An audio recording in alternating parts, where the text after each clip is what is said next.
Good morning बच्चों, आज हम आ गए हैं क्लास का नया सेशन लेकर के।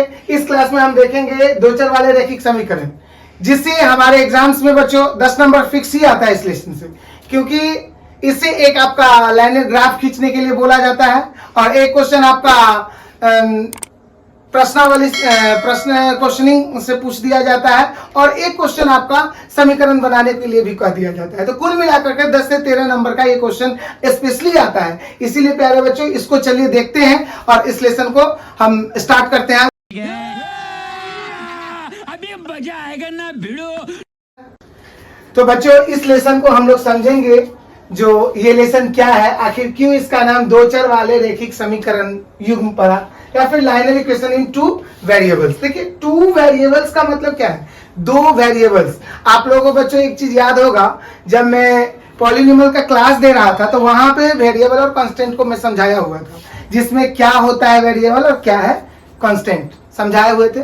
तो इसमें हम लोग देखते हैं इस कहानी की एक स्टोरी की एक छोटे सा स्टोरी के माध्यम से, जो इस कहानी में क्या है, क्यों इसका नाम रैखिक समीकरण है। तो चलिए देखिए, एक सपोज कीजिए एक मोहन नाम का लड़का है, वो किसी मेला में घूमने जा रहा है। मेला में उसे पसंद आ गया है, जो भाई एक खिलौना उसे पसंद आ गया है, वो बच्चा सबका झुनझुना वाला जो होता है, वो झुनझुना एक पसंद आ गया है, तो वो झुनझुना ले लिया। और आगे जब गया तो उसको एक घड़ी पसंद आ गया, क्योंकि आप जानते हैं जैसे जो बच्चे को घड़ी ज्यादा पसंद आता है, तो वो एक झुनझुना खरीद लिया और एक घड़ी खरीद लिया। अब एक बात बताइए, यहाँ पे उसके पास 20 रुपया था, तो अब कैसे पता चलेगा जो उसको कितना रुपया किसमें देना पड़ेगा? तो यहाँ पे क्या किया जाएगा? तो यहाँ पे ही इसी को लेकर के दो चर वाले रैखिक समीकरण linear equation in two variables बनाया गया है। यानी कि यहाँ पे देखिए क्या करेगा, यहाँ पे वो बच्चा क्या करेगा, या तो चश्मा का दाम होगा, घड़ी का दाम होगा अगर 5 रुपया, तो वो घड़ी का दाम 5 रुपया मान लेगा। और अगर झुनझुना का उसका दाम होगा 6 रुपया, तो 6 रुपया उसको ले लेगा। तो इस तरह से वो क्या करेगा, तो 6 + 5 करके उसको 11 देगा। यानी कि दुकानदार को जो पैसा देगा वो 20 रुपया में से 9 रुपया उसको रिटर्न देगा, 11 रुपया कुल उसका खर्चा होगा। तो इस तरह से इस कहानी जो है, किसी भी चीज के समय, किसी भी काम के समय, दो चीजों को दिखाने के लिए जो है, दो चीज को मिला करके कितना हमारा खर्चा हो रहा है, कितना बच रहा है, कितना उसका दूरी हो रहा है, मतलब ओवरऑल इसी चीज को देखने के लिए हमारा जो है liner equation in two variables आया है। इसमें दो मान सबसे अधिक है। तो चलिए इसके कुछ और भाग को देखते हैं। दो चर वाले रेखीय समीकरण जो होता है उसका बच्चों ये फार्मूला है, ये ax + by + c। इसमें आपका जो है दो चर वाले रेखीय समीकरण का ये फार्मूला है। तो क्या नाचो मैं? इसमें आपका क्या हो जाता है, ये आपका जो होता है, ये देखिए ये कांस्टेंट है, ये वाला जो ये पार्ट है ये कांस्टेंट हो जाएगा, और ये जो है इसका पार्ट वेरिएबल है, ये चेंज होता रहेगा। ये पार्ट इसका वेरिएबल है, ये चेंज होता रहेगा, और ये आपका ये तीनों पार्ट जो है ये कांस्टेंट हो जाएगा। अब चलिए इसको हम ये देखते हैं, जो आपका समीकरण जो है, लाइनर इक्वेशन जो है, किस तरह से इस पार्ट को बनाया जाता है। समीकरण जो होते हैं बच्चों, वो 3 प्रकार के समीकरण होते हैं। समीकरण को हम देखने के लिए, ये हमारा समीकरण है, ये समीकरण जो है लाइनर है, देख लीजिए लीनियर इक्वेशन है, इनमें टू वेरिएबल्स होते हैं। तो ये जो है कुल मिलाकर के 3 प्रकार के होते हैं। इसके जो है पार्ट्स होते हैं वो 3 प्रकार के होते हैं। पहला हो गया आपका, हिंदी में इसको बोला जाता है एक हल, जिसको हम इंग्लिश में कहते हैं यूनिक सॉल्यूशन। इस जो है इस प्रकार के हल है। पहला है आपका एक हल, जो हम जानते हैं इसको किस तरह से, देखिए यूनिक सॉल्यूशन बता रहा है। ये यूनिक सॉल्यूशन जो होता है, इसमें एक ही केवल इसका हल होता है, और इसके लिए इसे कहीं इसका जो है वैल्यू जो होता है दोनों का कहीं ना कहीं ये प्रतिच्छेद करता है, मतलब क्रॉस करता है, एक का वैल्यू दूसरे के वैल्यू के साथ क्रॉस करता है। इसको हम ग्राफ के थ्रू से ज्यादा जानेंगे, लेकिन फिलहाल इसको हम नाम को पढ़ करके समझ लेते हैं जो क्या कहते हैं। तो यूनिक सॉल्यूशन का एक हल वाले हिंदी मीडियम यूनिक, इंग्लिश में तो केवल यूनिक सॉल्यूशन है, कोई दिक्कत नहीं है, लेकिन हिंदी मीडियम वाले को यहाँ से इसका 2-3 नेम बताया जाता है। क्या गुंडा बनेगा रे तू? जैसे एक हो गया एक हल, और एक हल का दूसरा जो नाम है उसको कहते हैं प्रतिच्छेदी। प्रतिच्छेदी एक हल इसका नाम हो गया, एक आपका प्रतिच्छेदी हो गया। प्रतिच्छेदी के बाद इसको एक संगत भी बोलते हैं। क्या कहते हैं? संगत कहते हैं। और इसको हम अवरोधी भी बोलते हैं। अवरोधी इसी का नाम है। तो इस तरह से हिंदी वाले को थोड़ा सा बोझ ज्यादा हो जाता है, इसीलिए आपको थोड़ा सा नाम इसको रखना पड़ेगा, क्योंकि आपके एक नंबर में इस तरह से क्वेश्चन पूछ दिया जाता है जो इसका नाम क्या है, आपको इक्वेशन दे देगा, आपको इसे पता करना पड़ेगा जो ये क्या है बताइए। एक हल है, प्रतिच्छेदी है, संगत है, अवरोधी है, इस तरह से आपको बताना पड़ेगा जो ये क्या है। अब बच्चों आप कहिएगा जो सर ये आप जो बताए हो ये है क्या, किस तरह से पता करेंगे? तो इसे हम एक इक्वेशन से देखते हैं। सबसे पहले देख लीजिए, एक हल जो होता है, एक हल जो होता है, इसको हमको देखने के लिए समीकरण को जो है एक हल वाले को शुरू में आपको देखिए A1 बट्टा में A2 बराबर B1 बट्टा B2 C1 बट्टा C2, यानी कि ये A1 A2 बराबर कभी नहीं होगा। जब नहीं होगा ये A1 A2 बराबर B1 B2 नहीं होगा, इसके बराबर ये हो सकता है, लेकिन ये दोनों बराबर नहीं होगा। शुरू का याद रख लीजिए, शुरू वाला अगर नहीं होगा एक दूसरे से बराबर तो वो हमारा एक हल यूनिक हल में आ जाएगा। जब शुरू वाला बराबर नहीं होगा तो इसे हम यूनिक हल कहेंगे। इसको हम एक क्वेश्चन के तरफ से देख लेते हैं जो क्या है। तो क्वेश्चन बच्चों हमारा है x + 2y बराबर 3, x + 2y बराबर 3, और दूसरा जो इक्वेशन है वो है हमारा 2x - 3y, 2x - 3y बराबर 5। तो देखिए ये हमारा क्वेश्चन है, इसको हमें इक्वेशन पर बैठाना है, इसको देख लेना है इस फार्मूला पर। जो ये दोनों अगर नहीं मिलेगा, बार बार बता रहे हैं बच्चों, ये दोनों नहीं मिलेगा तो ये हमारा फाइंड कर देगा जो हाँ ये एक हल है। इंग्लिश मीडियम वाले इसको यूनिक सॉल्यूशन के कैटेगरी में रखेंगे। तो सपोज कीजिए यहाँ पर देख लीजिए x है, यहाँ पे x ये क्या होता है आप लोगों को पता है, ये वेरिएबल होता है, तो इसका मान हमें कुछ दिख नहीं रहा है तो यहाँ 1 हो जाएगा। यहाँ A2 में नीचे वाला आ जाइए, इसको A1, इसको A2, इसको B1, इसको B2, इसको C1, इसको C2 कहते हैं। तो ये नीचे में आ गया आपका 2 आ गया, ऊपर में फिर से एक ये A1 A2 का आ गया। अब देखिए दूसरा देख लीजिए, दूसरा में आपको ये क्या दिया हुआ है, यहां से पूरे अंक को खोजेंगे। यानी कि बच्चों अगर आपको प्लस में 2y मैंने दिया तो 2y दिया तो y तो y जो है वो 2 के साथ है, तो 2 तो उसका प्लस में है। अगर ऐसा तो नहीं है जो केवल आप यहां माइनस रहता तो आप माइनस नहीं लेते, ये तो प्लस में पूरा है ना, इसीलिए आपका क्या हो जाएगा यहाँ पे +2 हो जाएगा। और नीचे देख लीजिए ये वाला देखिए अच्छे से, ये -3 है, तो -3 है तो वो जो आएगा वो क्या कहलाएगा, -3 आएगा। और यहाँ देख लीजिए 3/5 है, तो यहां से हमको देखना नहीं है, याद रख लीजिएगा, ये नहीं देखना है, इस साइड को नहीं देखना है। अगर शुरू में ही अगर मुझे देख करके ये पता चल रहा है जो ये दोनों शुरू में नहीं मिल रहा है, तो नहीं मिल रहा है तो ये हमारा क्या हो जाएगा, एक हल हो जाएगा। इसी को प्रतिच्छेदी कहेंगे, इसी को संगत कहेंगे,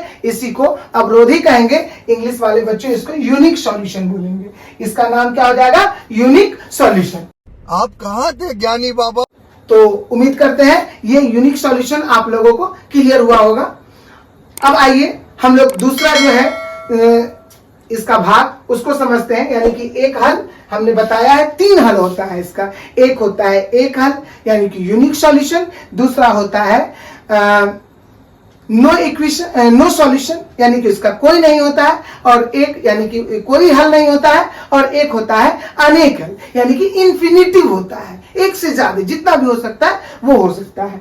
तो इसको हम, इसका जो लाइनर ग्राफ है वैसे हम अलग से समझेंगे, जो लाइनर ग्राफ पे कैसे बैठाएंगे, वैसे इसका जो लाइनर ग्राफ अगर निकालेंगे तो एक बार हम दिखा भी देते हैं बच्चों, कोई दिक्कत नहीं है। ये देखिए ये हमारा ग्राफ हो गया, आप जानते हो। इसमें देखिए इसका जो लाइनर ग्राफ बनेगा वो इस तरह से बनेगा, यहां से, जैसे सपोज कीजिए यहां से आपको आया ये, और ये यहां से सपोज कीजिए कोई भी पॉइंट से, एक पॉइंट से ये कट जाएगा, यानी कि एक बिंदु ऐसा इसका होगा जहां पे ये मिला रहेगा, एक दूसरे को क्रॉस करके निकलेगा, इसीलिए इसका नाम जो है प्रतिच्छेदी परा या फिर यूनिक सॉल्यूशन परा है, क्रॉस करती है एक दूसरे को। तो उम्मीद है आप लोग एक हल को समझ गए होंगे। चलिए हम दूसरा चलते हैं, नो इक्वेशन नो सॉल्यूशन यानी कि इसका कोई हल नहीं है। चलिए देखते हैं। चलिए बच्चों दूसरा जो हम पार्ट इसका देख रहे हैं, यानी कि दूसरा सॉल्यूशन देख रहे हैं जो क्या होता है। तो दूसरा का नाम है बच्चों अनेक हल, इसको हम कह सकते हैं अनेक हल। अनेक हल यानी कि इसका जो होता है इसका नाम है इन्फिनिटिव।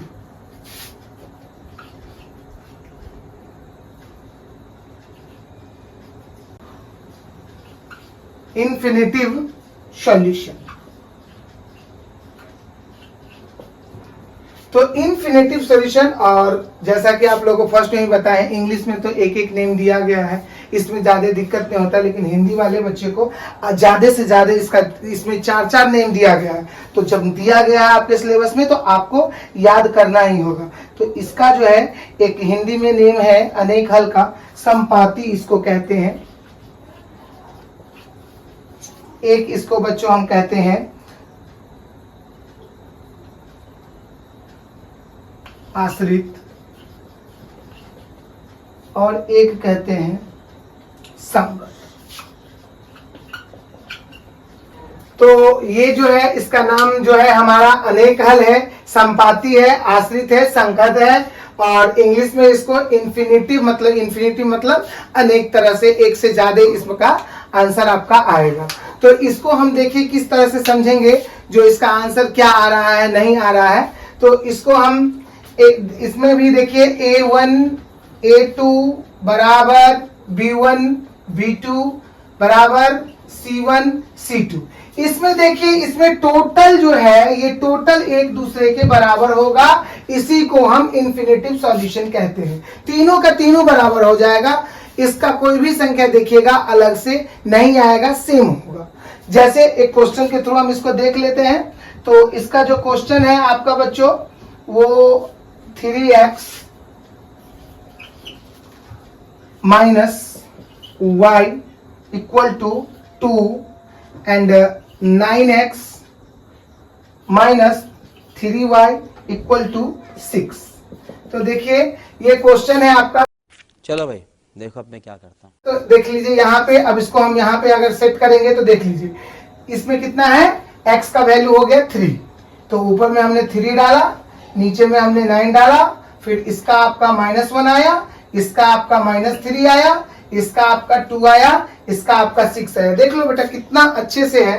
ये देखिए माइनस से माइनस चला गया, 2 से 3 कट गया, 3 से 3 9 आ गया। अब इसको एक बार एक स्टेप और बढ़ा करके देखिए तो कितना आ रहा है, 1/3 इक्वल टू 1/3 इक्वल टू 1/3। अब यहाँ देखिए जो आपका ये तीनों इक्वेशन जो है एक दूसरे के बराबर हो गया। तो इस तरह से हम कह सकते हैं जब ये सब बराबर हो जाए, तीनों का तीनों पार्ट इसका A1 बराबर B1 बराबर C1 हो जाए, A2 बराबर B2 बराबर C2 अगर हो जाए, तो इस स्थिति में हम कहेंगे जो इसका जो है इन्फिनिटिव सॉल्यूशन है, अनेक हल है, इन्फिनिटिव सॉल्यूशन है, यानी कि इस तरह का जो है अनेक हल है। अब इसको एक बार अच्छे से देख ले, अनेक हल, इसका नाम जो है हिंदी में अनेक हल, किसका, जब सब बराबर हो जाएंगे एक दूसरे के तो इनका नाम अनेक हल होगा। बराबर हो गया सब एक दूसरे से, तो जब सब बराबर हो जाएगा तब तो बहुत सारा पॉपुलेशन बढ़ जाएगा, तो इसके लिए अनेक हल भी इसको आप कह सकते हो। तो अनेक हल का अब ये तो याद आपको हो जाएगा, इसको थोड़ा सा आपको याद रख लेना है, संपाती, आश्रित और संगत। संपाति, आश्रित और संगत। तो ये जो है इनका नाम हुआ। इनको अगर ग्राफ पेपर पे देखेंगे तो देख लीजिए, ये हो गया आपका एक्स। संगत तो उसमें भी था और इसमें भी है। संगत इसलिए होता है क्योंकि संगत जो होता है ये इसका इक्वेशन जो है बराबर चल रहा है, एक दूसरे को सटने के बाद बन रहा है। क्योंकि इसका जो इक्वेशन आप बनाइएगा तो ये दोनों लाइन का सेम होगा, इसीलिए देख लीजिए इक्वेशन से आपको पता चल जाएगा जो ये संगत क्यों हो गया है। ये देखिए, ये सॉरी, ये y एक्सिस हुआ और ये x एक्सिस हुआ। अब इसका जो बनेगा ना इक्वेशन, जो सॉरी इसका जो ग्राफ बनेगा वो ग्राफ इस तरह से बनेगा, किसी एक लाइन को काटते हुए जाएगा, किसी एक लाइन को काटते हुए आएगा। तो ये देखिए दोनों का दोनों लाइन हुआ। उसमें भी आपने देखा था जो दोनों लाइन टच कर रहा था, क्रॉस, उसमें क्रॉस कर रहा था, लेकिन इसमें क्रॉस ने एक दूसरे से छूते हुए निकलता है, पूर्ण रूपेण उसमें समाया रहता है। इसीलिए इसको हम संगत और संपाति कहते हैं। समझ में आया? तो इस तरह से ये हमारा जो है इंफिनिटिव सॉल्यूशन निकल करके आएगा। चलिए अब आगे देखते हैं। उम्मीद है जो इसका भी आपको पता चल गया होगा जो अनेक हल क्यों कहते हैं। अब अगला हमारा तीसरा पॉइंट है जिसका नाम है नो सॉल्यूशन। उसका नाम है हमारा नो सॉल्यूशन। नो सॉल्यूशन का मतलब देखिए क्या होता है।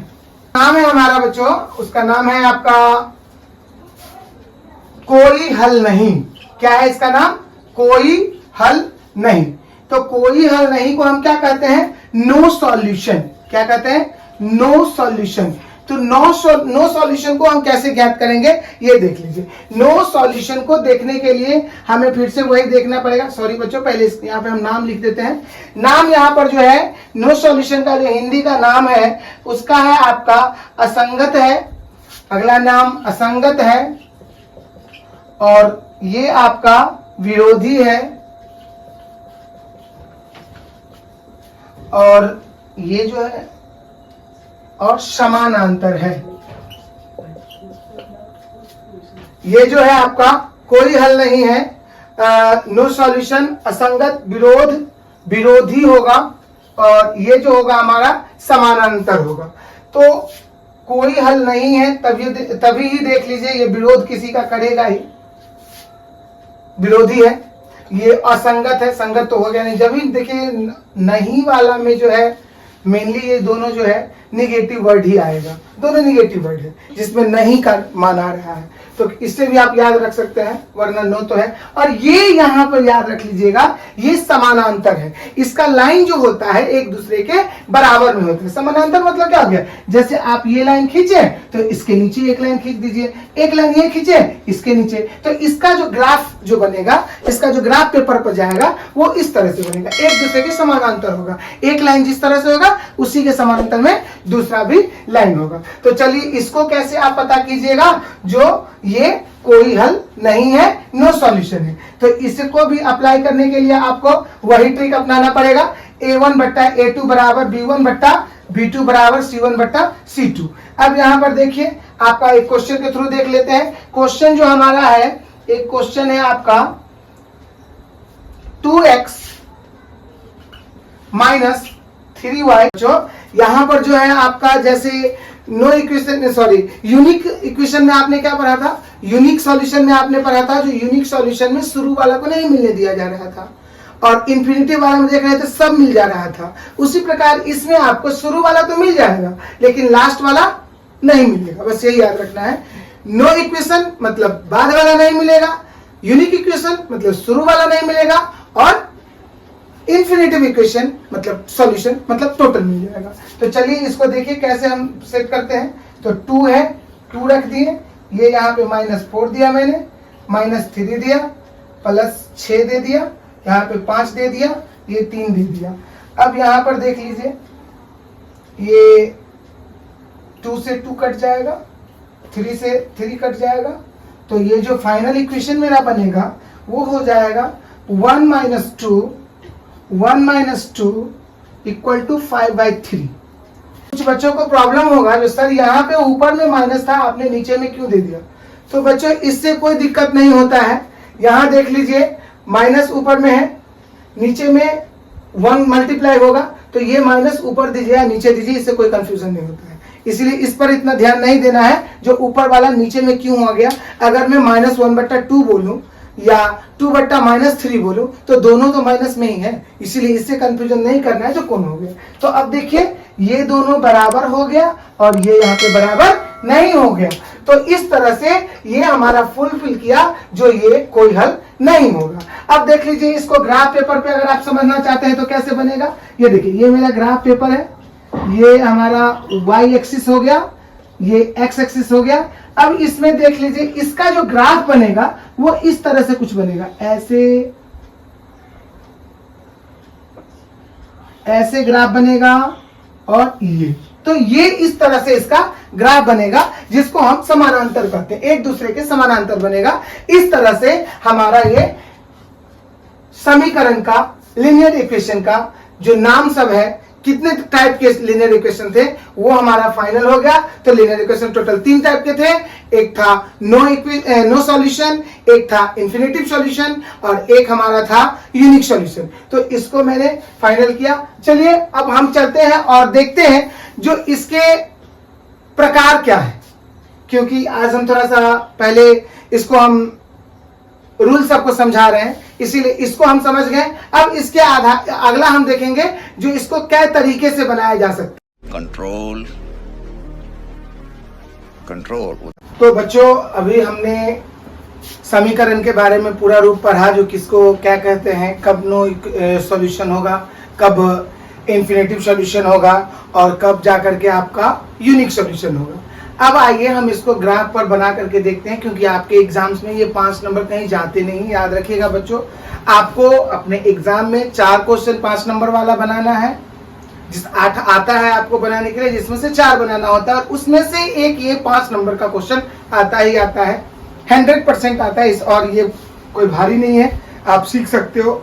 जो हम बना रहे हैं बस वो देख लीजिए, आप सीख सकते हो। तो चलिए आइए हम क्वेश्चन को ग्राफ पे बना करके देखते हैं कैसे है क्वेश्चन। तो पहला क्वेश्चन है मेरा, तो चलिए अब क्वेश्चन को हम देखते हैं। इसमें हमारा क्वेश्चन जो है संगत और असंगत को देखते हुए, संगत हो तो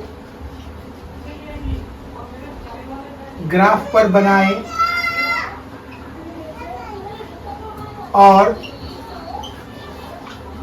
संगत हो तो नहीं बनाए।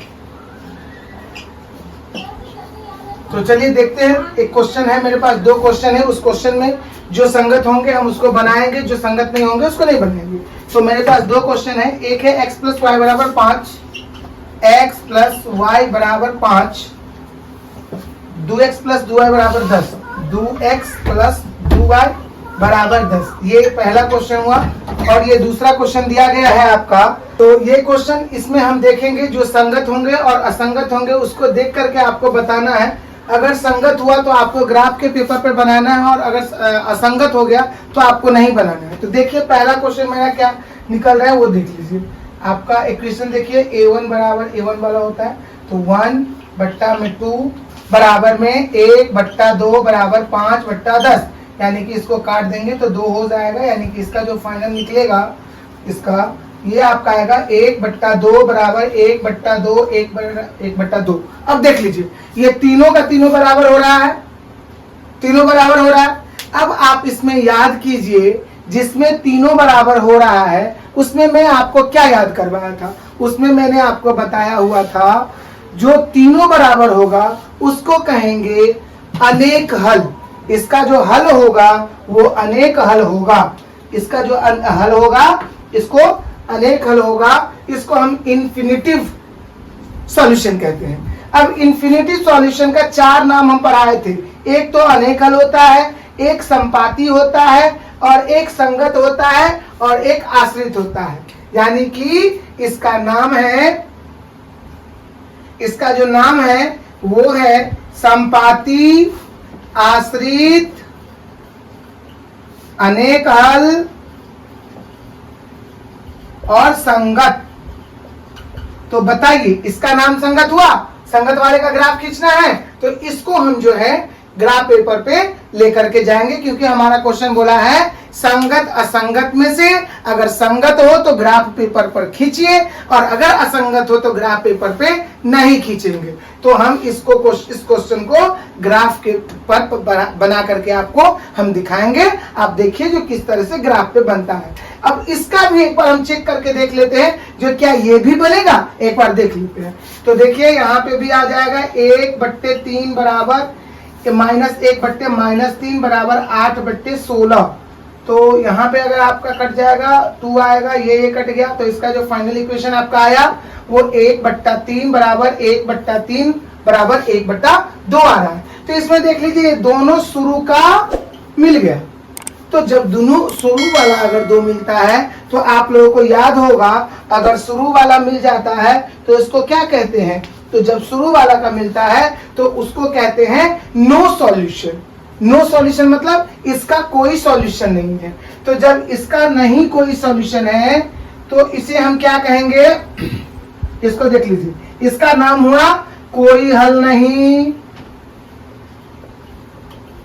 और विरोधी, कोई हल नहीं, विरोधी हो गया, और इसके बाद इसका नाम हो गया असंगत। इसके बाद आपका नाम हो गया इसका कोई हल नहीं, असंगत, विरोधी और समानांतर। यानी कि ये जो होता है ये एक दूसरे के पैरेलल में होता है, एक दूसरे के समानांतर में होता है। लेकिन क्वेश्चन में देखिए अच्छे से, क्वेश्चन में बोला है असंगत का नहीं बनाना है, तो असंगत का नहीं बनाना है तो असंगत नहीं बनाएंगे, है ना। तो इसका क्वेश्चन, इसका जो है ग्राफ पेपर पे हम नहीं बनाएंगे अकॉर्डिंग टू क्वेश्चन। प्रश्न में जिस तरह का बात बोला जाएगा बच्चों, उसको हमको पढ़ करके उस पर अप्लाई करना है। तो इसका हम नहीं बनाएंगे, इसका हम बनाएंगे, याद रख लीजिए। चलिए इसको हम ग्राफ पेपर पर आपको बना के दिखाते हैं। और याद रख लीजिएगा ये क्या है, ये आपका अनेक हल है। मतलब क्या है, इसका इन्फिनेटिव है। तो इन्फिनेटिव में हमने आपको बताया था। चलिए इसको ग्राफ पेपर पर देखते हैं। तो चलिए अब इसको हम ग्राफ पेपर पे आपको समझा करके दिखा रहे हैं। तो देखिए बच्चों, ग्राफ पेपर पर बनाने के लिए सबसे पहले हमें x और y का वैल्यू निकालना पड़ेगा और उसी को ले जा करके हम वहां पे पुट करेंगे, वहां पे ग्राफ पेपर पे प्लॉट करेंगे। प्लॉटिंग करने के बाद हमको पता चलेगा जो किस तरह का इसका सीन आया है, किस तरह का इसका इमेज आया है। अभी मजा आएगा ना भिड़ो। प्लॉटिंग यहाँ पे आपको निकालना है, एक्स वाई का वैल्यू निकालना है और उस एक्स वाई को प्लॉट करना है वहां पे जाकर के ग्राफ के पेपर पे। तो पहले चलिए इसका हम वैल्यू निकालते हैं, जो एक्स का और वाई का क्या आता है। तो देखिए सबसे पहले इसको बनाने के लिए हम क्या करते हैं, अपने मन से किसी भी चीज का एक अपने मन से या तो एक्स को मान ले या तो वाई को मान ले। किसी चीज एक को आपको अपने खुद के मन से मानना पड़ेगा ताकि दूसरा उसके थ्रू आ जाएगा। जैसे देख लीजिए मैं इसका हल कर रहा हूं, तो इसमें देखिए मैं क्या किया, क्या लिखा, माना कि x बराबर 0 में मान लिया। तो जब 0 माना तो मेरा सवाल क्या है, क्वेश्चन है मेरा x प्लस वाई बराबर 15। तो x के जगह पर मैं 0 डाल दिया, y को y डाला, 15 को 15 डाला, ये y बराबर क्या हो गया, 15 आ गया। देखिए बच्चों कितने अच्छे से समझ में आया कि नहीं। ये देख लीजिए फिर से एक बार मैं रिपीट कर रहा हूँ, यहाँ पे बच्चे बहुत फंसते हैं। देखिए ढंग से, x प्लस वाई बराबर 15 आया, x प्लस वाई बराबर, ये मेरा क्या इक्वेशन है, मैंने x को क्या माना, 0 मान लिया। तो x को 0 जो माना तो मैं x के जगह पर अब 0 डालूंगा। क्यों, क्योंकि मैं तो x को अब 0 मान चुका हूं। तो x के जगह पर अब कुछ नहीं जाएगा, केवल 0 जाएगा। कब, इसमें अगर मैं यहीं पे 1 मान लेता तो यहाँ पे 1 डालता, 2 मान लेता 2 डालता, 3 मान लेता 3 डालता। लेकिन यहाँ पे मैंने क्या माना है, 0 माना है, तो 0 को मैं लिख दिया। अब देखिए यहाँ तो कुछ है नहीं, तो 0 का तो कोई वैल्यू नहीं होता है। तो ये y बराबर कितना हो गया, 15 आ गया। प्लस से तो क्या, दोनों साइड प्लस हो गए। तो चलिए y का वैल्यू निकल गया 15। याद रख लीजिए बच्चों, कम से कम हमें कम से कम 2 मान मानना चाहिए, ज्यादा से ज्यादा 3 या 4। लेकिन तो मेरा अभी पहला हुआ, फिर से मैं मानूंगा, माना कि x बराबर 1 मान लिया। आप कुछ ही मान सकते हैं, 2 मान लो, 4 मान लो, 10 मान लो, लेकिन एक सीमित संख्या मानना चाहिए, छोटा संख्या, ताकि मेरा ग्राफ पेपर भी, अब बताओ 20 अगर मान लोगे तो फिर उसके अकॉर्डिंग आपका ग्राफ पेपर भी नहीं बन पाएगा। तो आप एक सीमित संख्या मानो। तो चलिए मैंने x बराबर 1 मान लिया। तो देख लीजिए अब फिर मैं क्या करूंगा, यहाँ पे x प्लस वाई, इसी इक्वेशन को हम बना रहे हैं। याद रख लीजिएगा, एक मेरा मान निकल गया, दूसरा मान मेरा ये निकल रहा है। तो x प्लस वाई बराबर कितना निकल गया, कितना दिया है 15, x का मान 1 प्लस में y 15 y। अब देखिए यहां समझिएगा, ये एक को मैं बराबर के उस साइड लेके जाऊंगा, क्योंकि आप लोगों को भी जहां तक पता होगा कि ABCD एक साइड रह जाता है और अंक वाला टोटल एक साइड जाता है, जिससे हमारा वैल्यू फाइंड होता है। तो y का मान जो हमारा यहाँ आ गया वो 14 आ गया। तो यहाँ पर y का मान 15 आ गया, यहाँ पर y का मान 14 आ गया है। अब हम चलिए दो इक्वेशन मेरा हो दो। सर एक डाउट है, सर बोले इस साइड आया तो माइनस कैसे हो गया? क्या बोला तूने? सर बोले इस साइड आया तो माइनस कैसे हो गया? ये वाला इस साइड जाने से क्योंकि देखिए ये इधर प्लस में है, बराबर के उस साइड जाते ही वो क्वेश्चन चेंज आ जाता है, उसका साइन चेंज हो जाता है। तो साइन देखिए यहाँ पर इस साइड में प्लस में है, तो इसको मैंने बराबर के उस साइड लेके गया तो माइनस हो गया, इसीलिए यहाँ पे ये माइनस है। सर माइनस में रहेगा तो प्लस हो जाएगा, अब माइनस रहेगा तो प्लस हो जाएगा, यानी कि बराबर की इस साइड उस साइड अगर जाएगा ना तो वो साइन चेंज करता रहेगा, प्लस रहेगा माइनस, माइनस रहेगा प्लस, इस तरह से साइन चेंज करेगा। तो इस तरह से मेरा एक जो है इक्वेशन वो सॉल्व हो चुका है, यानी कि एक का x 15 आ रहा है, एक मेरा भी डाउट है, आप x को भी माने y को क्यों नहीं मान सकते? y को भी आप मान सकते हो, ये आपके ऊपर निर्भर है, आपके ऊपर डिपेंडेंट है, आप किसको मानना चाह रहे हो। आप अगर चाहोगे जो मैं x को लूं, x को ले सकते हैं, y का मान है लेने का, आप y का ले सकते हैं। चलिए मैं इसी क्वेश्चन को अगले क्वेश्चन, इस आपके y के डाउट को मैं अगले क्वेश्चन में दूर कर देता हूँ। तो चलिए इस तरह से ये मेरा प्राप्त हो गया। अब चलिए दूसरे इक्वेशन को देखते हैं। अब मैं यहाँ पे माना कि x बराबर 2 ले लिया, तो जब x बराबर 2 लिया तो देखिए फिर 2x था, 2x है प्लस में 2y है बराबर में 10 है। तो अब मैं क्या करूंगा, x के जगह पे क्या डाल दूंगा, 2 डाल दूंगा, ये 2y बराबर 10 हो जाएगा। ये देखिए 2 दूनी 4 प्लस में 2y बराबर में 10। अब ये 2y को इधर ही छोड़ देंगे। क्यों छोड़ देंगे, क्योंकि ABCD में अभी मैंने बोला ABCD वाला एक साइड, अंक वाला एक साइड, तो 10 उधर चला गया और ये 4 उधर लेकर के जाइएगा। अभी मैंने बोला है इधर प्लस है उधर जाएगा माइनस होगा, इधर माइनस है उधर जाएगा प्लस होगा। तो 2y बराबर कितना हो गया, 6 हो गया। अब ध्यान से समझिएगा, ये 2y के साथ में है, इसका मतलब ये गुना में है। तो ये जब गुना अगर डिवाइड के उस साइड जाएगा तो बट्टा में चला जाएगा, और बट्टा अगर इस साइड आएगा तो गुना। याद रखिएगा, यानी कि सिंपल सी बात है, माइनस अगर जा रहा है बराबर के उस साइड तो प्लस, प्लस जा रहा है तो माइनस, उसी प्रकार अगर गुना जा रहा है उस साइड तो भाग बन जाएगा, और भाग जाएगा तो गुना हो जाएगा। यही फंडा है। तो इस तरह देखिए y बराबर क्या हो जाएगा आपका 6 है, ये 2 गुना में है तो यहाँ पे भाग में चला जाएगा, तो कितना निकल गया, y का वैल्यू निकल गया आपका 3 निकल गया है। अब चलिए हम आपको ये एक मेरा एक मान हो गया। अब हम एक आपका जो डाउट था, जो y को सर हम क्यों नहीं ले सकते हैं, y को मैं 1 मान लेता हूँ, या y को -1 भी मान सकते हैं, 4 6 कुछ भी मान सकते हैं। तो मैंने 1 मान लिया। तो चलिए हमारा क्वेश्चन क्या है, 2x + 2y = 10 है। तो यहाँ 2y के जगह पर, अब याद रख लीजिएगा, इस बार हम 2x में कुछ नहीं डालेंगे। क्यों नहीं डालेंगे, क्योंकि मैं y का मान लिया हूँ, इसीलिए वहां कुछ नहीं डालूंगा। तो 2x को एडिट लिख देंगे, और 2 और y को 1 दे दिए, और 10 हो गया। 2x 2 1 multiply 2 = 10। Now 2x = 10 and this 2 जो है प्लस में, और दैट साइड जाकर के क्या हो जाएगा, माइनस, क्योंकि दिस साइड में था तो प्लस में है, उस साइड जाएगा तो माइनस में हो जाएगा। Now 2x = 8 and x = 8/2 because 2 is multiply here then go there by dividing. Now 2 cut by 8 4। तो इस तरह से हमारा x का जो है वैल्यू 4 निकल के आया है। इस तरह से आप देखिए x का वैल्यू यहाँ पे अगर हमने 2 रखा, x का वैल्यू कीप किया है 2, तो हमारा निकल के आया है 3, और y का मैंने कीप किया 1, तो मेरा निकल करके आ गया है 4। चलिए अब इस तरह इसको आप लोग समझ गए होंगे अच्छे से। एक बार जरूर देख लीजिएगा बच्चों, क्योंकि आपके एग्जाम्स के पेपर में 5 नंबर आने वाले ही हैं, इसीलिए टेंशन नहीं लेना है और समझना है। जो डाउट हो वो मुझे जरूर कमेंट में बताते रहिए। चलिए अब इसको हम पेपर पे बैठा के दिखाते हैं, जो कैसे पेपर पे बैठता है। तो इसको पहले मैं मान को यहाँ पे लिख दूंगा कहीं पे। तो सपोज करो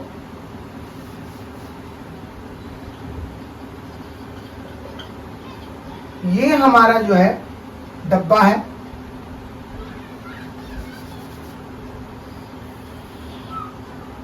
जिसको मैंने x और y रखा, यहाँ पे हमारा मान है।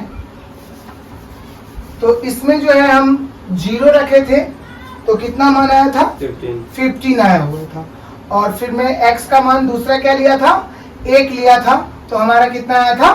14 आया हुआ था। सेकेंड समीकरण का यहाँ पे मैं ब्रैकेट डब्बा बना रहा हूँ जिसमें हमारा मान जाएगा। तो देख लीजिए दूसरा में कैसे बैठाते हैं, एक बार और देख लीजिए। देखिए x y है ना, तो x का मान में कितना माना था? 2 माना था, तो 2 में रखा x के जगह पे। तो 2 जब रखा था तो कितना आया था? 3 रखा था, 3 आया था, तो 3 मैंने यहाँ रख दिया। अब देखो x का, अब मैंने यहाँ पे x को नहीं माना था, मैंने यहाँ पे y को माना था, तो y में 1 रखूंगा और यहाँ पे आया कितना? 4 आया, तो इस तरह से मैं 4 रख दिया। अब इस तरह से हमारा एक पार्ट ग्राफिकल पार्ट का जो है समझ में आया है। अब इसको हम पेपर पर कैसे बैठाएंगे, इसको हम देख लेते हैं। अभी मजा आएगा ना भिड़ो। तो चलिए बच्चों, यहाँ पे हम देखते हैं जो इसको ग्राफ पेपर पर कैसे सजाएंगे। देख लीजिए, देखिए ग्राफ पेपर तो आपका बड़ा होता है, यहाँ पे बस हम केवल समझा पाएंगे जो कैसे होगा। देखिए ये हमारा जो है x एक्सिस है, ये हमारा y एक्सिस। यहाँ से 0 स्टार्ट होता है, 0 के इधर माइनस वाला x होगा और इधर जो है प्लस वाला होगा। जैसे देख लीजिए, तो इस तरह से हमारा ग्राफ पेपर आता है। इसके ऊपर देखना है जो किस तरह से एक्स वाई किए हैं। तो देखिए ये जो है एक्स एक्सिस का माइनस है, ये एक्स प्लस का आपका प्लस वाला पार्ट है, ये वाई का प्लस एक्सिस है और ये वाई का माइनस एक्सिस है। इसमें आपको देखना क्या है, देखिए यहाँ पे x का वैल्यू कितना है? फर्स्ट वाला इक्वेशन में देखिए x का वैल्यू 0 है, तो x का वैल्यू 0 का मतलब 0 का मेरा ये पार्ट बना हुआ है। अब यहाँ से y का देखिए, जिसका आप वैल्यू देखेंगे उसके नीचे वाले में देखेंगे तो x का 0 है तो y का 15 है, तो x का 0 है तो बस इसी के ऊपर जाना है। कितने बच्चे इधर चले जाते हैं उधर चले जाते हैं, ये नहीं जाना है, आपको इसी के ऊपर जाना है। तो x के ऊपर चलते जाइए और 15 देखिए y वाला, क्योंकि यही y का पार्ट है, तो ये यहाँ पर आकर के आपका बन रहा है। तो यहाँ पॉइंट बैठाने के बाद आप एक बार लिख दीजिए 0,15, ठीक है। इसके बाद आपका दूसरा जो है x को आपने 1 माना, तो x को आपने 1 यहाँ माना। अब उसका y कितना है? 14 है, तो इसके सामने आप जाएंगे सीधा, या x का जो भी पॉइंट रहेगा उसके सीधे ऊपर जाना है या सीधे नीचे आना है। तो x का 1 है तो इसको आप ऊपर लेकर के जाइए, यहाँ देखते देखते देखते देखते देखते आपका यहाँ पे पॉइंट बन रहा है। ये जो है आपका पॉइंट बना रहा है, तो यहाँ आपका पॉइंट बना। अब यहाँ पे लिख दीजिए 1 और 14। इस तरह से ये आपका एक पॉइंट बना और इसको आप इस तरह से मिला दीजिए, इस तरह से आपका पॉइंट बन गया। अब यहाँ पे इक्वेशन भी इसको चढ़ा दीजिए तो बेटर माना जाता है, x plus y equal to 5। अब चलिए आप दूसरा देखिए, x का 2 है तो x का 2 है, तो चलिए x का 2 ये है और y का 3 है, तो y का 3 इसके सीधे जाइए और देखिए यहाँ पे आपका y3 बन रहा है। तो यहाँ लिख दीजिए 2,3। और दूसरा है आपका x का 4 है, तो ये 4 है और y आपका 1 है, तो इसके ऊपर लेकर के आप जाइए तो x का 4 है, 4 हो गया। अब y का केवल 1 है, तो आप यहीं पर रुक जाओगे, ये देख लीजिए। तो इस तरह से जो मेरा हो गया, ये आपका हो गया है, बैठा दिए हैं। अब इसको आप लाइन खींचिए तो आपका लाइन कुछ इस तरह का ड्रॉ हो जाएगा। अब इसको देखिए और आप पता कीजिए, मैं आपको बोला था एक क्वेश्चन में, जो जिसका असंगत यानी कि जिसका आपका होता है इन्फिनिटिव सॉल्यूशन, यानी कि अनेक हल जिसका होता है वो एक दूसरे के समानांतर में होता है। तो देखिए ये लाइन मेरा गया, उसी के समांतर में ये लाइन है, तो ये भी बच्चों याद रखिएगा। इस तरह से मैं इस चीज के ग्राफ पर बैठाना सिखा दिया, कुल चीज मैंने बताया है। इस तरह से आप उम्मीद करते हैं कि आप सीखे होंगे। यहां पर फिर इस इक्वेशन को लिख दीजिए।